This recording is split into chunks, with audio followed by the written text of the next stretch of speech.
Il arrive un moment dans la vie où le silence intérieur se met à hurler. D'abord subtil, c'est une légère gêne, une agitation indéfinissable, le sentiment de vivre une vie qui ne nous appartient plus. Mais peu à peu, ce murmure devient assourdissant. C'est l'appel du soi, la voix la plus ancienne et la plus authentique qui soit, celle qui refuse d'être ignorée. Carl Jung disait que tout commence lorsque l'individu réalise que sa vie a cessé de lui appartenir. Lorsque les gestes, les mots, et même les émotions, se plient à un masque, le personnage créé pour être aimé, accepté, applaudi. Et c'est à cet instant précis, lorsque l'âme ne supporte plus la mascarade, que s'amorce le processus de transformation.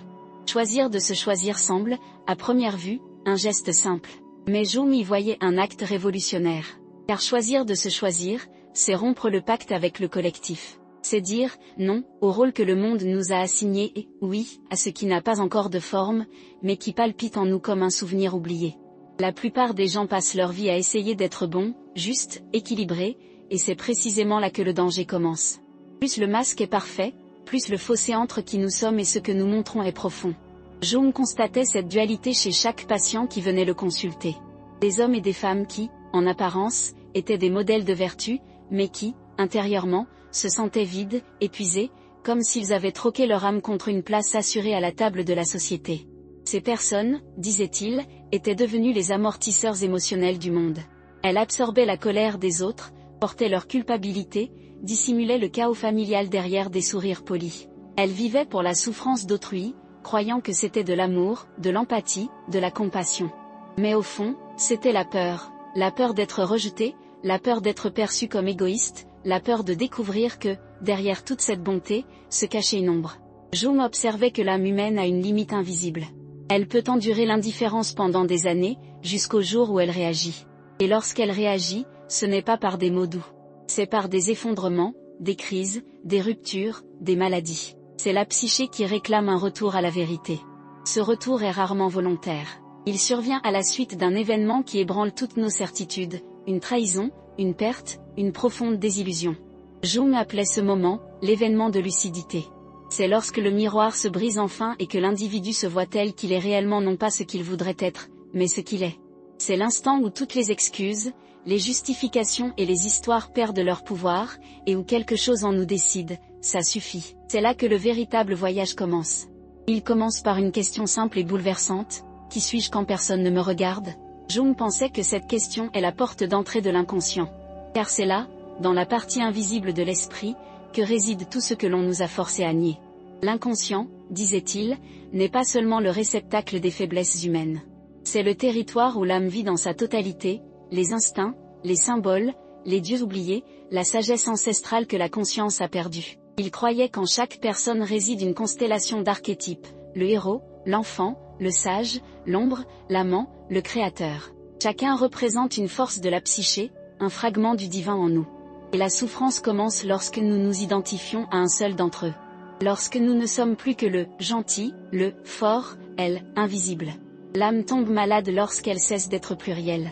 Voici ce que Jung avait compris, se choisir soi-même, c'est en réalité choisir de redécouvrir toutes ses facettes. C'est accepter d'être à la fois lumière et ténèbres, à la fois raison et instinct, à la fois amour et limite. Il disait que les êtres humains vivent dans un état d'exil intérieur, et que l'individuation est le chemin du retour.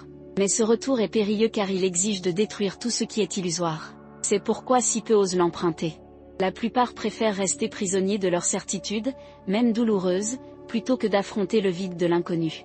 Jung constatait chez ses patients une peur de l'introspection. « Et si ce que je découvre ne me plaît pas ?» demandait-il. « Et si ce que je découvre me détruit ?»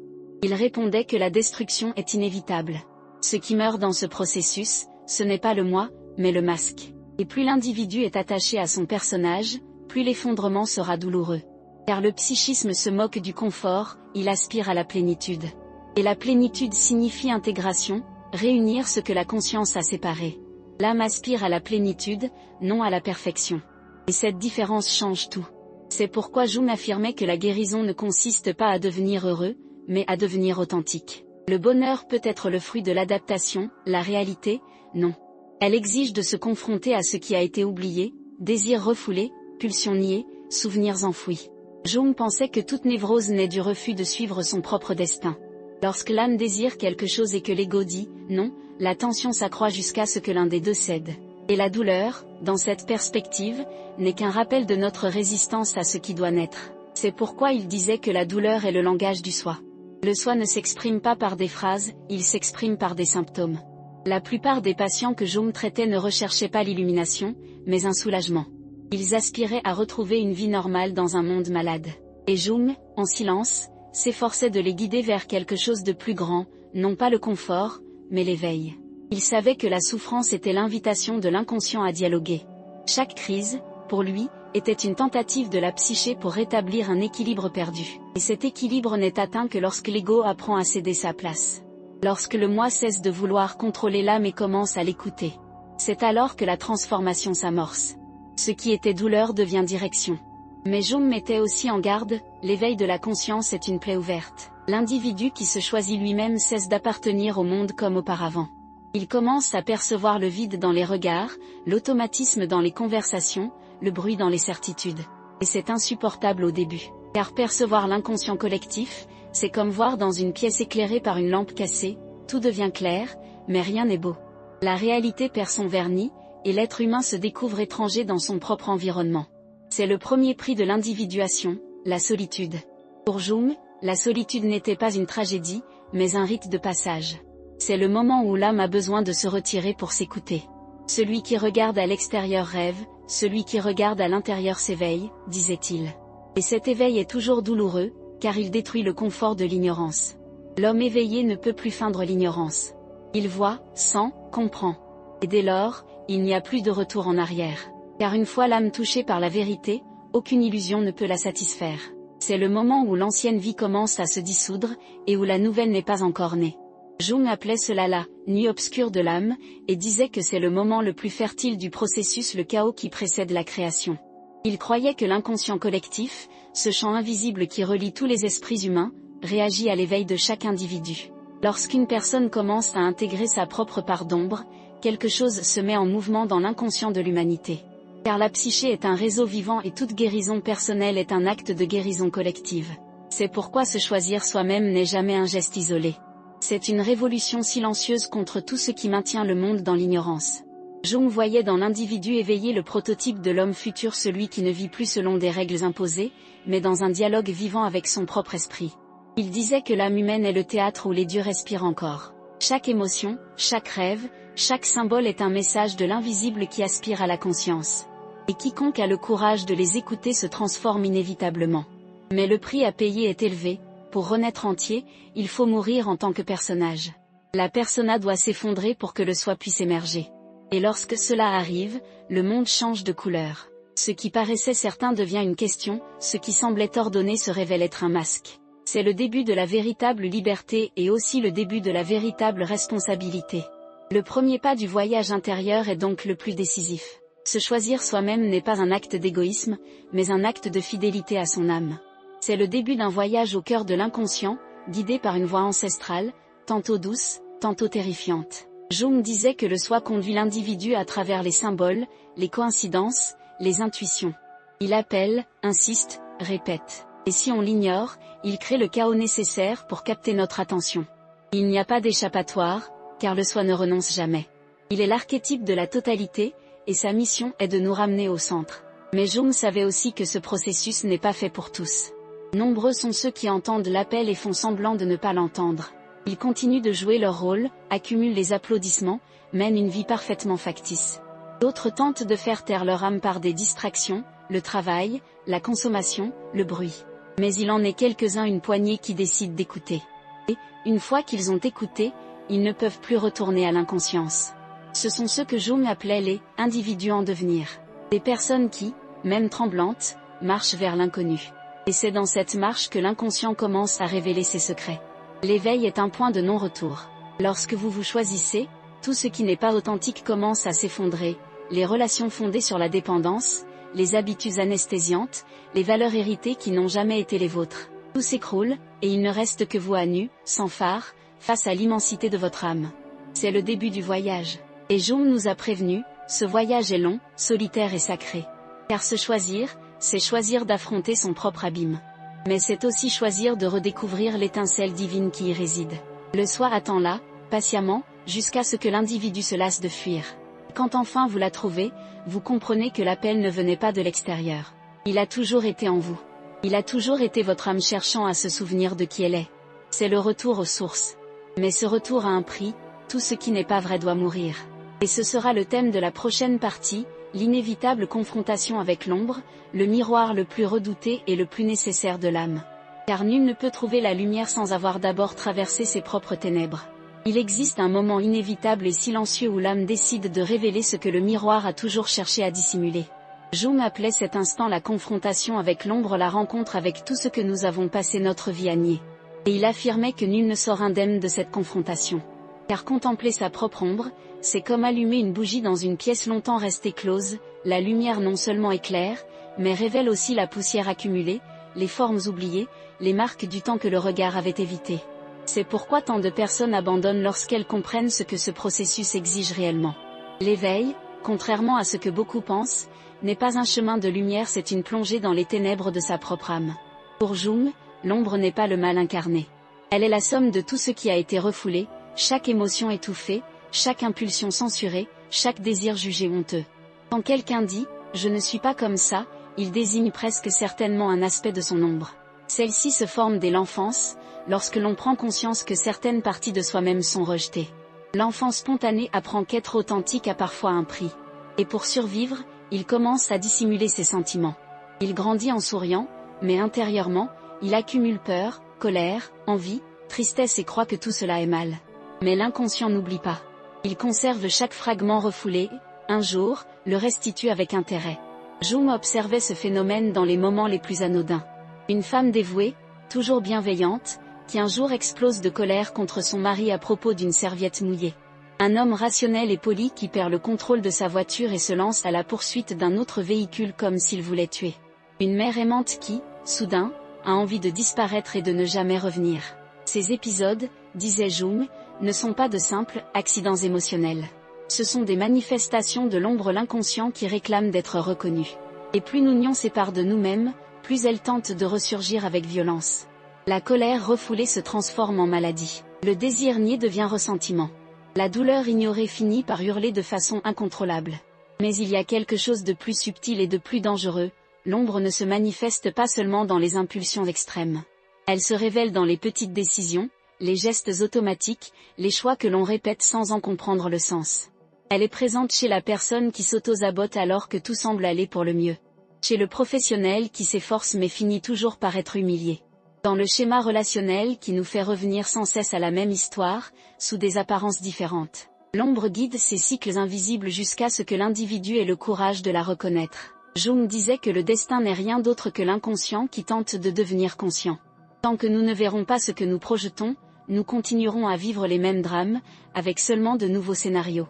Il croyait que la confrontation avec son ombre est la seconde étape inévitable de l'individuation. La première est la vocation, le moment où l'individu prend conscience que sa vie est un reflet, et non une création.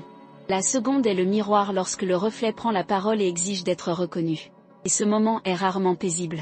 L'ombre ne frappe pas à la porte avec douceur. Elle s'infiltre dans les rêves, les lapsus, les accidents et les personnes que nous croisons. Elle apparaît chez ce collègue qui éveille notre antipathie sans raison apparente. Chez cet ami dont la présence nous irrite, sans que nous sachions pourquoi. Jung disait que ce qui nous dérange le plus chez les autres est, en réalité, ce que nous cachons le plus en nous-mêmes. L'une de ses patientes, une jeune infirmière, avait consacré sa vie aux autres. Admirée pour sa douceur, elle se sentait pourtant épuisée et amère. Elle disait ne pas comprendre pourquoi elle attirait des personnes agressives, dépendantes et en manque d'affection. Jung lui demanda de décrire ce qu'elle détestait le plus chez ses patients, et elle répondit « Ils sont égoïstes, ils ne pensent qu'à eux-mêmes ». Jung lui demanda alors « Et que se passerait-il si, pendant une journée, vous ne pensiez qu'à vous-même » La femme se tut. Elle pleura. Et après un long silence, elle confia que cette pensée l'emplissait de honte. C'est alors qu'elle comprit, son ombre n'était pas la cruauté, mais un égoïsme refoulé, le besoin d'exister pour elle-même. Et cette prise de conscience changea tout. Pour la première fois, elle commença à dire « non ». Et elle découvrit qu'aimer les autres sans se détruire était le premier véritable geste de bonté. L'ombre, lorsqu'on l'accepte, ne détruit pas, elle transforme. Elle libère l'énergie emprisonnée. Jung disait, ce à quoi nous résistons persiste, ce que nous acceptons se transforme. Et c'est ce qui rend l'intégration si dangereuse, l'individu devient imprévisible. Soudain, la personne timide s'affirme. La personne soumise refuse d'obéir. La personne dépendante apprend à se débrouiller seule. Et ceux qui avaient l'habitude de les contrôler sont effrayés. C'est à ce moment précis que le monde réagit, car l'individu qui intègre sa propre ombre cesse d'être manipulable. Il devient entier. Et l'intégrité est une forme de pouvoir. Mais ce pouvoir a un prix. Intégrer son ombre ne signifie pas la justifier. Il ne s'agit pas de laisser l'instinct régner, mais plutôt de la reconnaître afin qu'elle ne règne pas en secret. Jung percevait le danger de l'inflation, le moment où l'individu confond liberté et licence. Lorsqu'une personne découvre sa force refoulée, elle risque d'en devenir esclave. La personne timide qui apprend à dire « non » peut devenir agressive. La personne réservée qui découvre le plaisir peut s'y noyer. C'est pourquoi Jung insistait sur le fait que l'intégration de l'ombre doit se faire consciemment. Il ne s'agit pas de libérer l'animal intérieur, mais de dialoguer avec lui. L'être humain n'atteint sa plénitude que lorsque la lumière et l'obscurité dialoguent en harmonie. Il disait que l'ombre est comme un frère oublié, relégué à la cave. Lorsqu'on la ramène à la lumière, elle n'arrive pas souriante, elle arrive chargée de colère, de faim et de peur. Mais avec le temps, cette énergie se métamorphose en créativité, en intuition et en courage. Les vertus les plus pures naissent des pulsions les plus primitives, une fois transformées. L'amour authentique naît de la capacité d'accepter la haine. La véritable compassion naît de la reconnaissance de sa propre cruauté. Sans cela, tout ce que nous appelons « bonté » n'est qu'une façade. Jung savait que la plus grande erreur de l'humanité est de croire qu'elle ne peut être que bonne. Celui qui regarde trop la lumière est aveuglé, celui qui regarde dans l'obscurité commence à voir, écrivait-il. Ce chemin est souvent solitaire. Car le monde craint ceux qui se connaissent vraiment. Il est plus facile de composer avec ceux qui vivent encore derrière des masques. L'individu intégré est déstabilisant car il refuse d'être catégorisé. Il est calme et ferme à la fois. Doux et dangereux. Paisible et inébranlable. Il n'a pas besoin d'approbation car il a appris à être entier. Et cela, dans le langage de l'inconscient collectif, est une menace. Jung pensait que chaque société crée des systèmes pour contenir l'individu éveillé car il représente le chaos face à l'ordre artificiel. Il rompt avec le besoin de feindre, et le simple fait d'exister révèle déjà les mensonges que les autres perpétuent. Mais avant d'en arriver là, il y a une phase de confusion. Lorsque l'individu commence à entrevoir ses parts d'ombre, le monde semble s'effondrer. Les gens prennent leur distance, les rôles perdent leur sens, les anciennes certitudes se volatilisent. Il est fréquent de se sentir perdu, comme si quelque chose était en train de mourir. Et c'est bien le cas. C'est la fin de l'ancien moi, celui qui a été bâti pour plaire, protéger et survivre. Le nouveau moi n'est pas encore né, mais il se manifeste déjà par bribes, un silence plus profond, une étrange clarté, un courage timide. Jung voyait dans cette phase le seuil de la véritable transformation. C'est le moment où l'inconscient commence à ramener à la conscience les fragments perdus du moi. Chaque rêve, chaque intuition, chaque coïncidence porte en elle le symbole de ce qui émerge. Le moi organise le chaos. Jung croyait que les symboles sont le langage naturel de l'âme. Lorsque la conscience ne parvient pas à comprendre quelque chose, l'inconscient envoie des images, des archétypes universaux qui s'adressent directement à l'instinct. Rêver de feu, par exemple, peut représenter une purification, d'eau, une plongée dans l'inconscient, de mort, la fin d'une phase de la psyché. Il affirmait que l'inconscient est le véritable auteur de nos histoires, et que ce n'est qu'en apprenant à déchiffrer ces symboles que nous commençons à vivre de manière authentique. L'ombre, dans ce contexte, est le premier messager du soi. Elle ne cherche pas à punir, mais à enseigner. Elle veut nous montrer qu'il n'y a pas de véritable lumière sans acceptation de l'obscurité. Pour Jung, ce processus est comparable aux anciens rites initiatiques. Dans les traditions anciennes, l'initié était séparé de sa tribu, emmené dans la forêt et confronté à ses peurs. Il mourait symboliquement et renaissait transformé.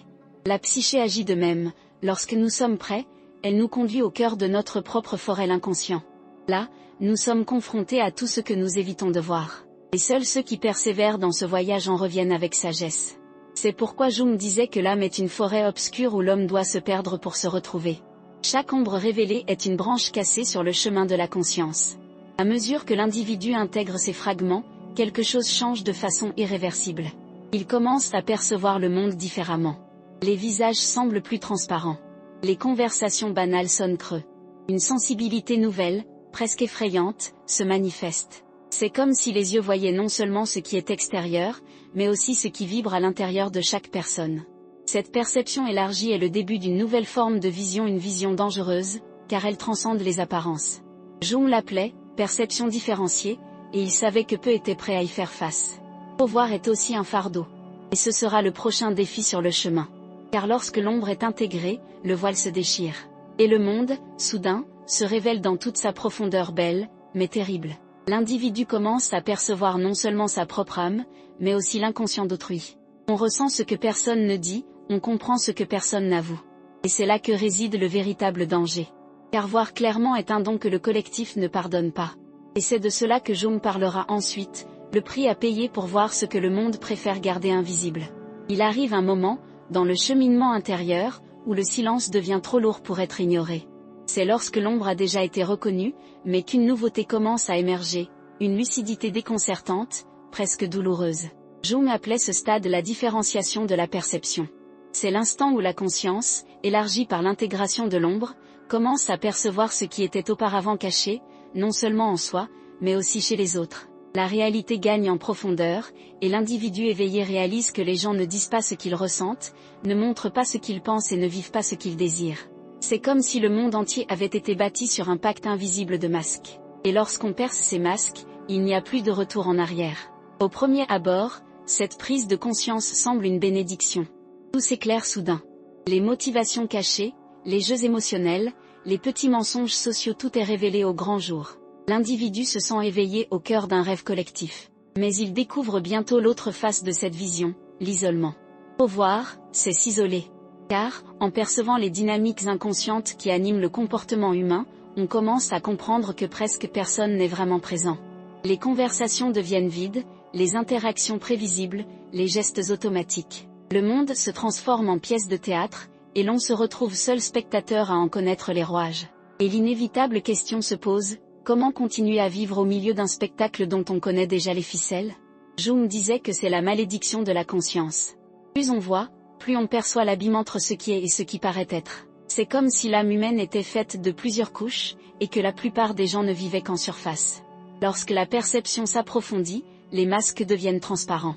On perçoit la tristesse derrière la joie, la peur derrière l'arrogance, le désespoir derrière la foi aveugle. Et, plus troublant encore, on commence à le voir en soi-même. La conscience n'offre pas seulement la clarté, elle implique la responsabilité d'affronter ce qui a été révélé. Car une fois qu'on a vu, on ne peut plus faire semblant de ne pas avoir vu. Et cela change tout. Avez-vous déjà ressenti, même sans mots, le poids d'un lieu? Avez-vous déjà pénétré dans une pièce et su, sans explication, que quelque chose clochait? C'est l'inconscient collectif qui se manifeste à travers votre perception exacerbée. Jung disait que lorsqu'un individu s'éveille, il commence à percevoir le champ psychique qui relie tous les êtres humains, une sorte de réseau invisible d'émotions, d'intentions et de souvenirs partagés.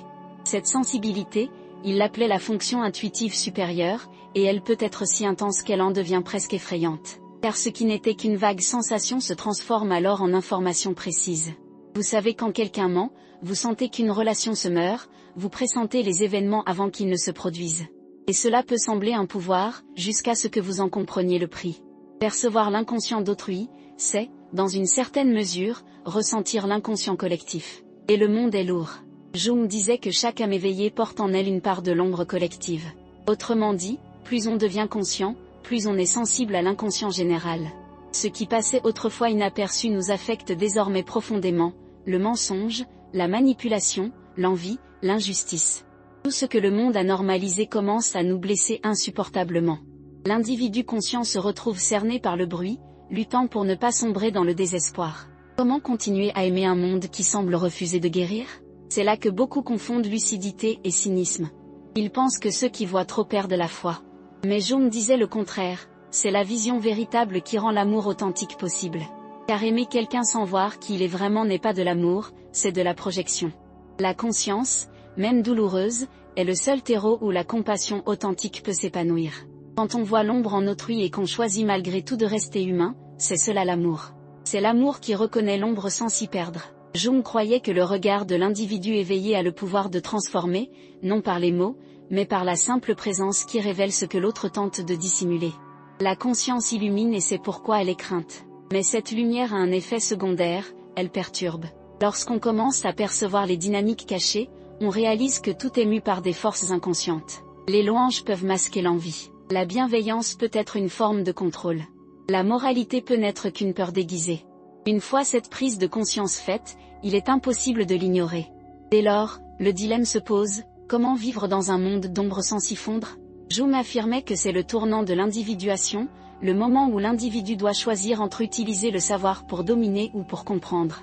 Le pouvoir de percevoir l'inconscient d'autrui est réel, et celui qui le possède peut s'en servir pour manipuler. C'est ce même pouvoir qui fait de certains guérisseurs des sages et d'autres des tyrans. La frontière entre l'éveil et la folie est ténue. Imaginez regarder quelqu'un et percevoir clairement ce qu'il ne perçoit pas lui-même, ses blessures, ses peurs, ses intentions cachées. L'impulsion naturelle est d'avertir, d'essayer d'aider, de corriger. Mais Jung nous mettait en garde, l'inconscient ne tolère pas d'être exposé au grand jour. Lorsque vous exposez ce que l'autre personne n'est pas encore prête à voir, elle vous attaque. Non par malice, mais par instinct de survie. C'est le psychisme qui se défend contre la vérité. Combien de fois vous a-t-on accusé d'être négatif, pour avoir souligné l'évidence? Combien de fois vous a-t-on dit que vous voyez un problème partout? C'est l'inconscient collectif qui réagit au miroir que vous êtes devenu. L'éveil est déstabilisant car votre simple présence révèle ce que les autres se cachent à eux-mêmes. Jung décrivait cela comme le phénomène de projection inversée. L'individu éveillé devient le réceptacle des ombres d'autrui. Il est perçu comme le problème, comme l'exagérateur, comme l'étranger. Et s'il ne comprend pas ce qui se passe, il risque d'y croire et d'en tomber malade. Nombre de personnes sensibles, empathiques et visionnaires sont tombées dans ce piège. Elles ont confondu les émotions qu'elles percevaient comme les leurs alors qu'en réalité, elles ne faisaient que capter l'inconscient d'autrui. Jung affirmait que la première défense contre cette invasion est le discernement, savoir ce qui nous appartient et ce qui ne nous appartient pas. Sans cela, la perception devient un fardeau insupportable. Mais derrière cette dynamique se cache quelque chose d'encore plus profond. Lorsque l'individu éveillé entre en contact avec l'inconscient collectif, il ne se contente pas de percevoir, il interagit avec lui. Chaque regard conscient a un impact. La simple présence d'une personne qui voit clairement modifie le champ psychique qui l'entoure. C'est pourquoi les personnes conscientes suscitent des réactions intenses, même sans parler. Elles dégagent une vibration différente, et l'inconscient collectif les perçoit comme une menace. Non pas parce qu'elles sont dangereuses, mais parce qu'elles annoncent l'effondrement des illusions qui soutiennent le système. Et si votre sensibilité n'était pas un défaut, mais une vocation? Et si cette capacité à voir au-delà des apparences était précisément votre rôle dans l'évolution de la conscience? Jung croyait que chaque âme éveillée remplit une fonction dans le processus collectif. L'inconscient collectif cherche à se guérir grâce à des individus capables de percevoir ce que les autres ignorent encore. Vous ne ressentez pas le poids du monde par faiblesse, mais parce que vous êtes suffisamment sensible pour saisir ce qui a besoin d'être transformé. La question est, serez-vous capable de supporter cette vision sans vous endurcir? Serez-vous capable de garder le cœur ouvert face à l'inconscience générale? C'est là le véritable défi de la perception nuancée. Car le danger n'est pas seulement d'être rejeté par autrui, mais de se perdre dans sa propre lucidité. Lorsqu'un individu se trouve cerné d'illusions, il risque de sombrer dans le mépris. Il commence à se croire supérieur, à penser avoir déjà transcendé, à se croire au-delà. Mais c'est là un autre piège de l'ego, plus subtil et plus dangereux. La conscience qui se croit illuminée retourne à l'ombre. Jung disait que la véritable sagesse consiste à rester humble face au mystère de la psyché. Nul n'est pleinement conscient.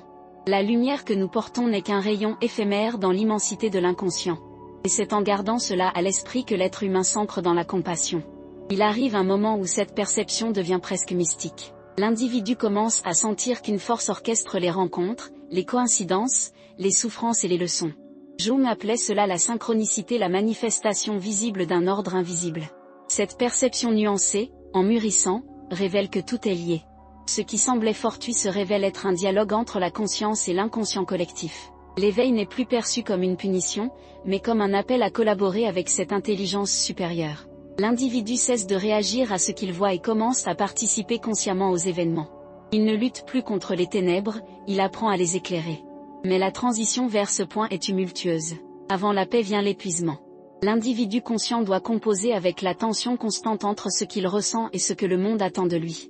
Il vit dans un état d'alerte psychique permanent, où chaque regard est porteur d'informations, chaque mot a du poids, chaque silence dissimule quelque chose.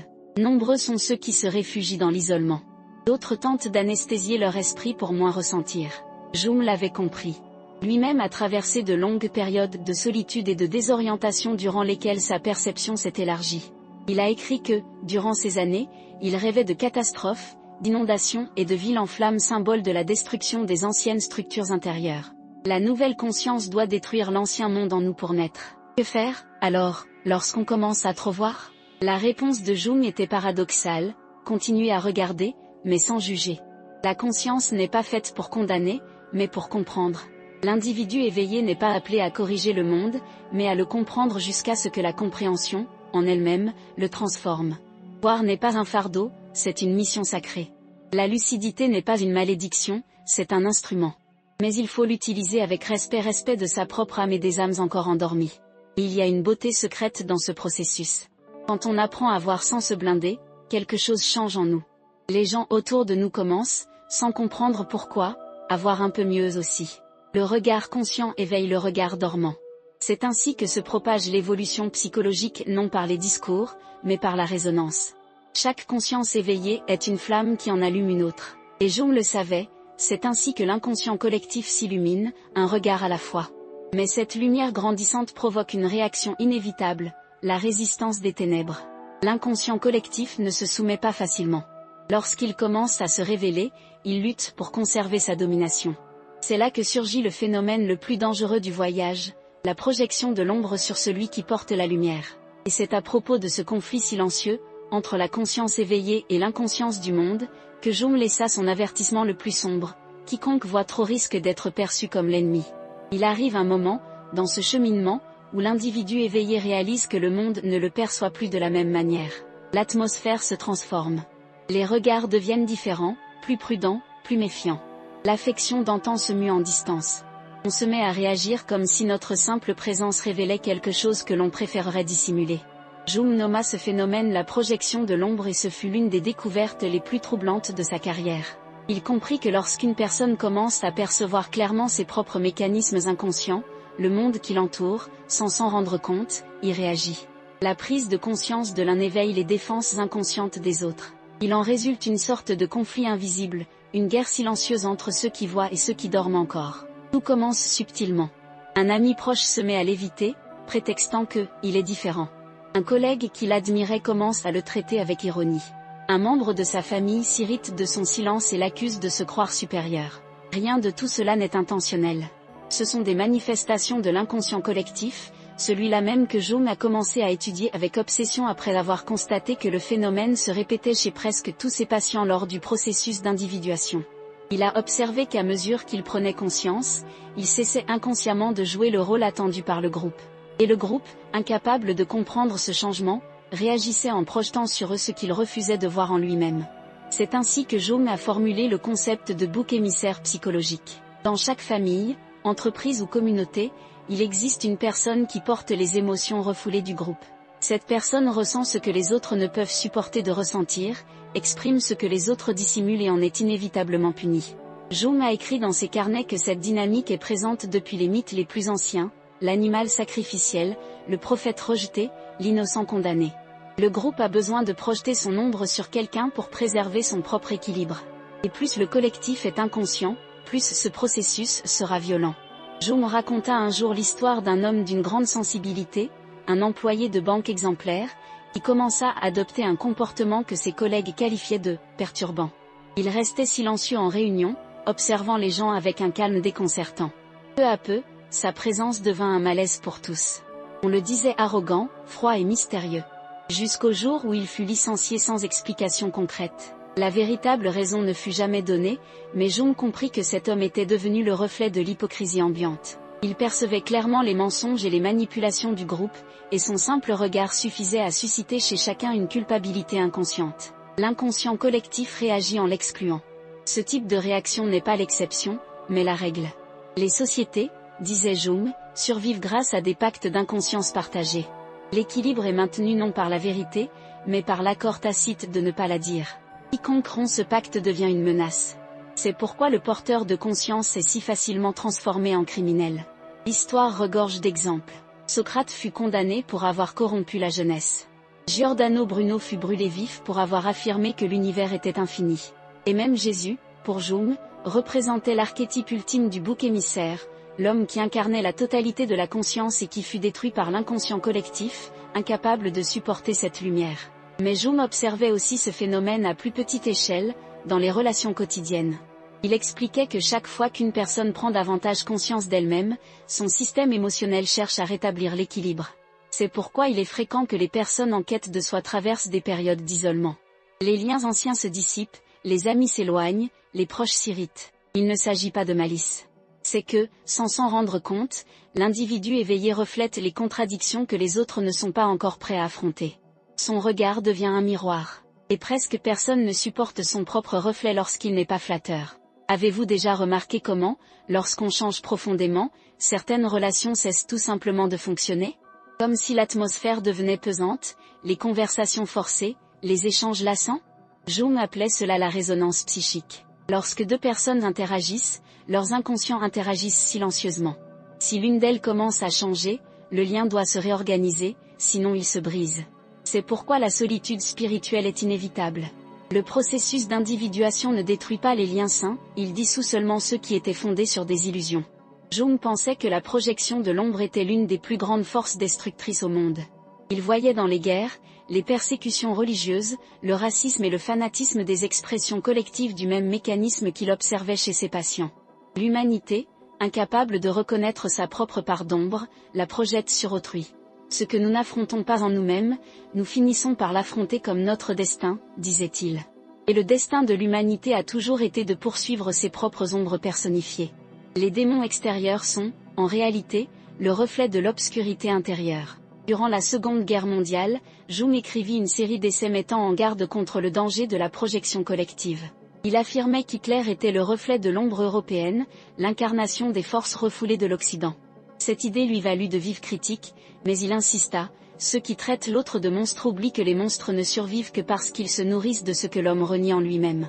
Pour Jung, le mal ne disparaît pas lorsqu'il est condamné, il disparaît lorsqu'il est reconnu. Dans sa pratique, il observa le même schéma, à plus petite échelle. Les personnes qui passaient leur vie à juger autrui étaient presque toujours celles qui craignaient le plus d'être jugées. Celles qui se prétendaient victimes nourrissaient secrètement de la colère. Celles qui prêchaient l'amour inconditionnel dissimulaient une haine refoulée. Et lorsqu'il le soulignait, il était souvent pris à partie par ses propres patients. L'inconscient réagit à la vérité comme le corps réagit à une blessure, il tente de la refermer au plus vite. La conscience, en revanche, est l'air qui guérit. Et plus l'individu se prive de cette ventilation, plus la blessure s'infecte. Mais ce processus recèle quelque chose de fascinant. Lorsque l'ombre est projetée, elle peut devenir un pont, et non un simple mur. Jung a découvert que l'individu éveillé, au lieu de se défendre, peut apprendre à observer ses projections sans réagir.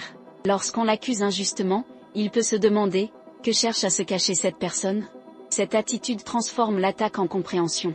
C'est ainsi que celui qui est conscient évite d'être anéanti par l'inconscience d'autrui. Il devient observateur plutôt que victime. Et ce détachement n'est pas de la froideur, mais de la maturité. L'un des cas que Jung aimait le plus citer était celui d'une artiste qui, après avoir entamé une analyse, commença à perdre ses amis. Il la trouvait étrange, distante, pleine de théories. Elle était anéantie, persuadée qu'il y avait quelque chose qui clochait chez elle.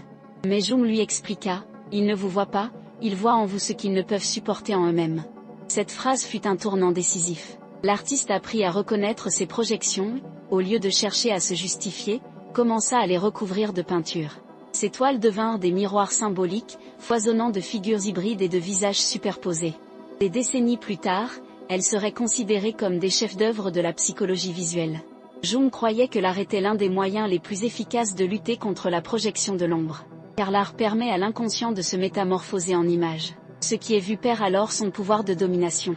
Il disait que, les dieux deviennent des maladies lorsqu'on ne les reconnaît pas, et l'art est le rituel moderne qui leur restitue leur place symbolique. L'artiste, le penseur, le visionnaire tous sont des canaux par lesquels l'inconscient collectif tente de se comprendre.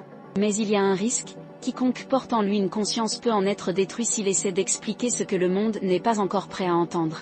C'est la leçon que Jung a tirée de ses propres démons intérieurs.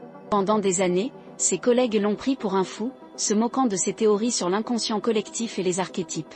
Mais il insistait, il n'étudiait pas des idées, mais des forces vivantes. Il affirmait que la psyché humaine est aussi réelle que le corps, et que l'inconscient possède son propre langage. Pour le comprendre, l'humilité était nécessaire. Car l'ombre ne cherche pas à être vaincue, elle cherche à être reconnue. Lorsque Jung constatait qu'un patient projetait sur lui quelque chose d'admiration ou hostilité, il répondait calmement, « Je ne suis pas ce que vous croyez, disait-il, je ne suis que la surface où se reflète votre inconscient. Cette phrase, pour lui, résumait le drame humain. Nous passons notre vie à projeter des images les uns sur les autres, héros, méchants, amants, sauveurs. Mais aucune de ces images n'est réelle. Ce sont des miroirs. Le travail de la conscience consiste à briser ces miroirs, jusqu'à ce que le vrai visage puisse apparaître. Et c'est précisément là que réside le danger le plus insidieux. Lorsque l'individu éveillé réalise qu'il se transforme en miroir, il peut éprouver de la colère et tenter de se défendre. Mais s'il cède à la colère, il entre dans le même jeu inconscient qu'il cherche à éviter. La seule issue est de rester conscient, percevoir l'attaque sans devenir l'attaque, déceler le mensonge sans y prendre part. C'est l'exercice le plus difficile pour l'âme. Rester lucide dans un monde qui craint la lucidité. Jung disait que le porteur de conscience vit entre deux mondes, le monde de la lumière et le monde de l'ombre, et ne sera donc jamais pleinement compris. Il est aimé et haï pour la même raison, parce qu'il voit. Et pourtant, c'est à travers lui que l'humanité évolue. Chaque personne qui demeure un miroir sans se briser contribue à ce que l'inconscient collectif se voit un peu mieux. Mais il y a une limite. Percevoir l'inconscient d'autrui est une chose. Le porteur en soi en est une autre. Et nombreux sont ceux qui, sans s'en rendre compte, franchissent cette frontière dangereuse. Lorsque l'ombre projetée du monde commence à infiltrer l'âme de l'individu éveillé, celui-ci risque de perdre sa propre identité. C'est l'étape suivante du voyage, le moment où la perception devient possession. Jung appelait cela la dissolution de l'identité. Et c'est dans ce territoire instable, où le soi et le monde se confondent, que l'esprit humain fait face à son plus grand défi. Il arrive un moment, dans ce cheminement, où l'individu éveillé commence à ressentir un délitement intérieur. Il ne s'agit pas d'une douleur physique, mais d'une étrange sensation de dilution, comme si ses frontières devenaient poreuses. C'est alors que la conscience, trop étendue, commence à fusionner avec l'inconscient collectif. Jung appelait cela la participation mystique, l'état où l'âme perd ses contours et où l'individu commence à absorber le monde environnant comme si tout faisait partie de lui. Ce qui était autrefois perception devient alors invasion. Et le danger est bien réel. Percevoir l'inconscient d'autrui est une chose, le confondre avec son propre inconscient en est une autre. Au premier abord, cela ressemble à de la sensibilité. L'individu éveillé ressent la douleur d'autrui avec une telle intensité qu'il se croit empathique. Il perçoit les émotions, devine les pensées, anticipe les conflits. Mais avec le temps, cette ouverture devient un piège. Les frontières psychologiques s'effondrent et l'individu commence à porter ce qui ne lui appartient pas. Il se réveille épuisé, sans savoir pourquoi. Il devient triste sans raison, anxieux sans cause. C'est l'inconscient collectif qui franchit les portes de la conscience individuelle. Jung observait fréquemment ce phénomène chez les personnes profondément intuitives, thérapeutes, artistes, mystiques, guides spirituels. Des personnes qui, en essayant de guérir le monde, finissaient par tomber malades en absorbant ce qu'elles cherchaient à transformer. Jung pensait que l'inconscient collectif était comme un océan qui enveloppe tous les esprits humains. Lorsque la conscience s'étend trop sans être ancrée, l'individu risque de se noyer. C'est pourquoi, selon lui, le processus d'individuation doit être équilibré par des rituels quotidiens de recentrage, le silence, le souvenir, le contact avec la nature. Il le pratiquait lui-même. Durant les périodes les plus intenses de ses expériences avec l'inconscient, Jung se retirait dans une petite tour au bord du lac de Bollingen. Là, il construisait de ses mains, méditait, écrivait et écoutait le silence. Il disait avoir besoin de revenir à son corps, à la terre, avant que son âme ne se perde dans les images. Quand l'inconscient parle trop fort, écrivait-il, c'est que l'ego est trop faible pour le soutenir. Mais tous ne parviennent pas à revenir à temps. Jung a rapporté des cas de patients qui, après avoir éveillé leur perception profonde, se sont retrouvés dans un état proche de la possession psychique. Une femme rêvait de tragédies survenues plusieurs jours plus tard. Un homme entendait des voix lui révéler des vérités douloureuses sur ses proches. Un artiste s'est mis à peindre des symboles qu'il n'avait jamais appris, mais qui existaient dans les anciennes traditions orientales. Aucun d'eux ne mentait, mais tous étaient en danger. Jung affirmait que lorsque la psyché collective envahit l'esprit individuel, l'être humain risque de devenir un canal sans filtre, ce qui peut mener à la folie. Le plus effrayant, cependant, est que cet effondrement puisse d'abord apparaître comme une révélation spirituelle. L'individu se croit plus connecté, plus éclairé, plus sensible. Mais cette euphorie est le symptôme d'un déséquilibre. L'ego, fragile face à la force archétypale qui le traverse, s'enflamme. Il s'identifie au contenu de l'inconscient et se prend pour l'élu, le prophétique, le porteur d'une vérité absolue. Jung appelait cela l'inflation, l'opposé de l'intégration. Au lieu de s'aligner sur le soi, l'ego tente de prendre sa place. Et plus l'inflation est grande, plus la chute est inévitable. Avez-vous déjà eu l'impression, ne serait-ce qu'un instant, que le monde entier vibrait symboliquement, comme si tout recelait un sens caché? Jung disait que cette sensation est le signe avant-coureur de la dissolution. L'inconscient se met à communiquer avec une telle intensité que la réalité semble se transformer en miroir. Le problème, c'est que ce miroir reflète tout, y compris ce qui ne nous appartient pas. L'individu se retrouve alors plongé dans un tourbillon de coïncidences, de présages, de signes. L'esprit cherche à tout comprendre, et lorsqu'il ne trouve pas de sens, il en crée un. C'est le début de l'effondrement de la différenciation. C'est à ce moment précis que la conscience a besoin d'un ancrage, sans quoi l'individu deviendra prisonnier de ses propres perceptions. Jung y a été confronté personnellement. Pendant les années où il a écrit le livre rouge *, il a vécu des rencontres intenses avec des figures intérieures qui lui apparaissaient en vision. Il a souvent craint de perdre la raison. Mais au lieu de résister, il a décidé de dialoguer avec elles. Il considérait les images de l'inconscient comme des messagères symboliques, et non comme des réalités littérales. Cette décision lui a permis de préserver sa santé mentale. Il a compris que la psyché ne cherche pas à dominer le moi, elle aspire à être entendue. Et lorsqu'on l'écoute avec respect, elle se transforme en source de sagesse. Le problème est que rares sont ceux qui parviennent à maintenir ce dialogue sans se laisser emporter. Il racontait souvent une anecdote curieuse à propos d'une de ses patientes, une femme qui se croyait la réincarnation d'une déesse égyptienne. Elle prétendait entendre les instructions du « soleil noir », une voix qui la guidait dans ses rêves. Jung comprit qu'elle était dominée par un archétype, l'ancien symbole impersonnel de l'énergie solaire. Il expliqua que le danger ne résidait pas dans la vision elle-même, mais dans l'identification. « Vous n'êtes pas le soleil noir, disait-il, vous êtes la femme qui le voit. » Cette simple distinction est essentielle à la santé mentale, savoir que le contenu de l'inconscient appartient à une dimension supérieure, mais que nous ne sommes pas cette dimension. L'ego est le médiateur, non le Dieu. Lorsqu'un individu perd cette distinction, la dissolution de l'identité commence. Il cesse de savoir ce qu'il ressent pour lui-même et ce qu'il ressent pour les autres. La frontière entre le soi et le monde disparaît. Jung décrivait cet état comme une possession archétypale, le moment où une force symbolique prend le contrôle de la personnalité. Il peut s'agir de l'archétype du martyr, du sauveur, du sage, du héros. La personne croit accomplir une mission, alors qu'en réalité, elle est possédée par un symbole. C'est ainsi que naît le fanatisme. L'ego démesuré se croit maître du monde, mais il n'est qu'un instrument au service d'une force qu'il ne comprend pas. C'est à ce stade que l'éveil devient dangereux. Nombre de mystiques, une fois ce seuil franchi, se sont perdus dans leur propre révélation. Ils sont devenus obsessionnels, radicaux, isolés. Jung y voyait non pas un échec spirituel, mais un effondrement psychologique. L'inconscient collectif, lorsqu'il envahit l'esprit, dissout la structure du moi. Et sans cette structure, il n'y a plus de centre. L'individu devient le miroir de tout et celui qui reflète tout finit par n'être plus rien. C'est le vide de la lumière excessive. Mais le chemin du retour est possible. Jung a développé le concept d'individuation précisément pour offrir une voie vers l'équilibre. Il enseignait que, pour conserver sa lucidité, l'individu devait cultiver ce qu'il appelait la fonction transcendante, le dialogue entre le conscient et l'inconscient. Au lieu de refouler les images intérieures, il était nécessaire de les observer avec présence, comme s'il s'agissait d'acteurs sur une scène intérieure. Regarder sans crainte, mais aussi sans croire tout ce qu'elles disent. Écouter l'inconscient, mais sans lui obéir aveuglément. Cet équilibre entre abandon et discernement est ce qui distingue le visionnaire de celui qui est dans l'illusion. Durant ses études d'alchimie, Jung réalisa que les maîtres anciens décrivaient ce même processus en langage symbolique. L'alchimiste plongeait au cœur de la matière brute, le chaos, pour en extraire l'or. Mais avant d'atteindre l'or, il était confronté au *nigredo*, l'état de décomposition totale. Jung comprit que le *nigredo* était la métaphore parfaite de la dissolution de l'identité, la mort symbolique du moi.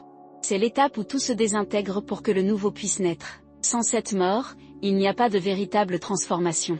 C'est là que la tension atteint son paroxysme. L'individu qui se dissout a l'impression de mourir intérieurement. La réalité perd sa solidité, les rêves se mêlent au quotidien, le temps semble distordu. Mais ce qui meurt, ce n'est pas lui, c'est le faux moi, la structure qui soutenait les masques. Ce qui naît, c'est l'être véritable, le soi. Jung disait que le soi est le centre régulateur de la psyché, le point d'équilibre entre la lumière et l'ombre, le conscient et l'inconscient. Lorsque l'ego s'efface et que le soi émerge, le chaos se réorganise. L'âme recommence à respirer. Cette renaissance, cependant, n'est pas immédiate. Elle est progressive, comme l'aube après une nuit interminable. Peu à peu, l'individu commence à discerner ce qui lui appartient et ce qui appartient au monde. Il apprend à différencier les émotions intérieures de celles qui viennent de l'extérieur. Il découvre qu'il peut ressentir de la compassion sans s'encombrer, aimer sans se dissoudre, comprendre sans absorber. La conscience réinvestit le corps. C'est comme si l'être renaissait avec un regard neuf, un regard qui voit avec profondeur, mais aussi avec légèreté. Jung affirmait que c'est à ce stade que l'individu devient un véritable médiateur entre l'inconscient et le monde. Il n'est plus victime des forces psychiques, mais collaborateur. Il parvient à naviguer entre les deux mondes, le visible et l'invisible, sans se perdre dans l'un ni dans l'autre. Et c'est là le but ultime de l'individuation, apprendre à être entier sans se replier sur soi, ouvert sans se diluer. Mais avant la paix, il y a toujours l'épreuve ultime. Lorsque l'être retrouve son centre, l'inconscient collectif lance une dernière offensive. Il offre la tentation du pouvoir, l'idée que, ayant vu ce que peu voient, l'individu a le droit de guider les autres. Jung avertissait que c'est la tentation la plus dangereuse de toutes. Car le véritable initié ne dirige pas, il éclaire. Il n'impose pas le chemin, il le parcourt. La sagesse authentique est silencieuse, et le pouvoir qui naît du soi se manifeste non par la domination, mais par la présence. C'est à ce moment précis que le cycle s'achève. L'individu, presque englouti par l'océan de l'inconscient, émerge avec une compréhension nouvelle. L'éveil ne consiste pas à acquérir plus de connaissances, mais à ressentir avec plus de vérité. L'ego renaissant devient un instrument du soi, et la conscience trouve la paix au cœur du paradoxe. Lumière et ombre ne s'affrontent plus, elles dansent. L'être humain ne cherche plus à changer le monde, il cherche à le comprendre, et cette compréhension est le changement même. Mais l'histoire n'est pas encore terminée. Car Jung savait que le processus d'individuation est un chemin sans fin. La conscience est un mouvement continu de mort et de renaissance. Ce qui semble être une conclusion n'est que le début d'un nouveau cycle. L'individu qui a traversé la nuit obscure de l'âme porte désormais en lui quelque chose que le monde ne comprend pas, la sérénité de celui qui a tout vu et qui choisit pourtant de rester humain. Et c'est précisément cette sérénité, ce silence, qui marque le seuil de l'étape finale, la transformation définitive de l'empathique blessé en un empathique intégré, l'être capable de tout voir et qui, malgré tout, choisit la compassion. Il y a un moment où le silence cesse d'être absence et devient présence.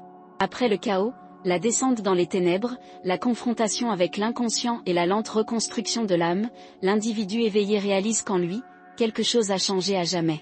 Il n'est plus nécessaire de prouver, d'expliquer, de sauver qui que ce soit. Le bruit du monde demeure le même, mais on l'entend désormais différemment. C'est comme si le son de la vie avait une fréquence différente, plus lente, plus profonde, plus authentique. Jung disait que c'est le moment où l'être humain cesse d'être un fragment cherchant à comprendre le tout et devient le tout faisant l'expérience d'un fragment. La conscience s'élargit, mais sereinement. L'individu devient un pont entre deux mondes, le visible et l'invisible. L'intégration n'apporte pas l'euphorie, mais la clarté. La personne réalise qu'il n'est pas nécessaire d'éliminer l'obscurité pour vivre en paix. Elle apprend à cheminer avec elle, comme on porte une lanterne allumée. L'ombre demeure, mais elle est désormais comprise, non plus crainte. Les peurs cessent de gouverner, les blessures cessent de définir, et le passé perd son pouvoir de dicter le présent. L'individu découvre que la maturité spirituelle ne consiste pas à fuir les dualités, mais à les embrasser. Lumière et ombre, force et vulnérabilité, raison et instinct tout coexistent au sein d'un même centre. C'est la totalité dont parlait Jung. C'est le point où l'homme cesse de chercher à être bon et commence à chercher à être entier. Mais cette totalité n'est pas une destination finale. C'est un état de pratique constante. Jung disait que l'individuation est un processus qui dure toute la vie et que chaque jour est une nouvelle occasion d'ajuster l'équilibre entre le conscient et l'inconscient. En pratique, cela signifie être attentif aux petits signes, la maladie, la fatigue mentale, l'exacerbation des émotions. Chacun de ces symptômes est un message de l'âme, qui demande à être entendu. Et écouter son âme, au quotidien, est un acte révolutionnaire. C'est choisir le silence quand tout appelle le bruit. C'est choisir la vérité quand le monde préfère les apparences. C'est choisir l'authenticité, même au prix de l'approbation d'autrui. Pour vivre pleinement ce processus, Jung recommandait une chose simple et pourtant profonde, instaurer chaque jour un dialogue avec l'inconscient. Il y parvenait en écrivant, en dessinant et en observant ses rêves. Vous pouvez faire de même. Consacrez quelques minutes chaque jour à écrire librement ce que vous ressentez, à observer les messages de votre corps, à vous souvenir de vos rêves sans les juger. Les images qui surgissent dans votre esprit sont des messages du soi, qui cherchent à ramener l'ego à son centre. Apprenez à les écouter sans crainte. Il n'est pas nécessaire de tout comprendre. Contentez-vous de reconnaître le mouvement. La conscience s'épanouit non pas lorsque tout est expliqué, mais lorsque tout est accepté. Jung croyait que le monde extérieur reflète l'état intérieur. Par conséquent, Se transformer soi-même, c'est inévitablement transformer la réalité qui nous entoure.